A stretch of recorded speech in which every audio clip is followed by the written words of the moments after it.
Hey Crossbridge family, hopefully this is the beginning of several short videos that we hope to send out to you that will encourage you to think about some basic church doctrine. The one today that I hope to discuss with you is the question, what is the church?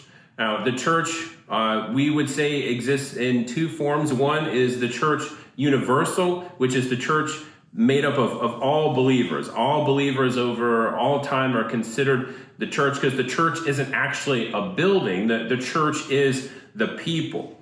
But we would also believe that the scriptures teach that this universal body has its expression in local churches, that the local church is actually the gospel made visible. And this local church is made up of a group of baptized believers that have come together in covenant relationship to encourage each other, to hold each other accountable in their walk with Christ. Maybe another way that you have heard this said is just simply through the word discipleship.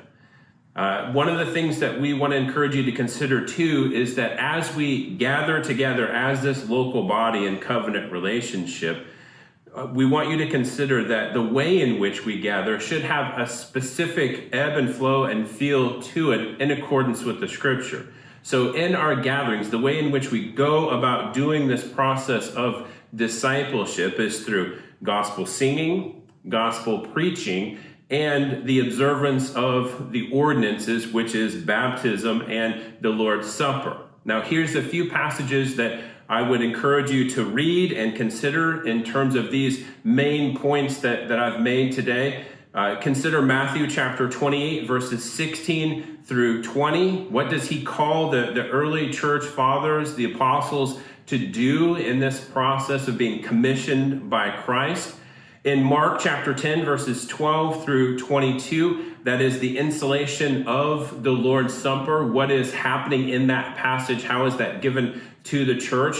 Then in considering the gathering, still the ebb and flow of the gathering, Ephesians chapter 4, verses 1 through 16. What are the gifts that are given to the church meant to do? And I would suggest, and the passage I think clearly teaches that they're meant to equip the saints. So in the gathering, we desire to equip you through preaching, teaching, and singing in such a way that exalts Christ. And then last but not least, Ephesians 5, verses 15 through 21 gives us a way in which we should interact with each other, the way in which we should walk, the way in which we should do life together. I hope this is a help to you, and we desire to send several more short videos with teaching like this and passages for you to consider.